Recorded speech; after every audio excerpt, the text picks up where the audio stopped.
আসসালামু আলাইকুম, সবাই কেমন আছেন? আশা করি ভালো আছেন। আজকে আপনাদের সঙ্গে শেয়ার করব কলিজা ভুনার রেসিপি। সেজন্য প্রথমে পরিমাণ মতো তেল গরম করে নিতে হবে। তেলটা গরম হয়ে গেলে এর মধ্যে দিতে হবে 2টা এলাচ, 3 টুকরা দারচিনি, একটা তেজপাতা দিয়ে তেলের সঙ্গে কিছুক্ষণ ভেজে নিব।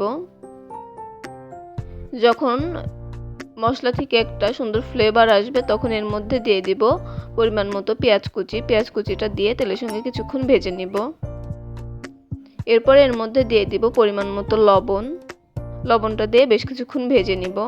পেঁয়াজটা যখন একটু নরম হয়ে যাবে, হালকা ব্রাউন কালার হয়ে যাবে, তখন এর মধ্যে দিয়ে দেব হাফ চা চামচ রসুন বাটা, হাফ চা চামচ আদা বাটা, হাফ চা চামচ জিরা বাটা দিয়ে একটু কষিয়ে নেব। এরপরে সামান্য পরিমাণে পানি দেব যাতে করে মশলাটা পুড়ে না যায়। এরপরে এর মধ্যে দিব এক চা চামচ হলুদের গুঁড়া, 1 চা চামচ ধনিয়ার গুঁড়া আর দিয়ে দেবো 1 টেবিল চামচ শুকনো মরিচের গুঁড়া দিয়ে ভালোভাবে মশলাটা কষিয়ে নিব। মশলাটা কষানো হয়ে গেলে আগে থেকে ধুয়ে পরিষ্কার করে রাখা কলিজা আর আগে থেকে কেটে পরিষ্কার করে ধুয়ে রাখা আলু দিয়ে কষিয়ে নিব।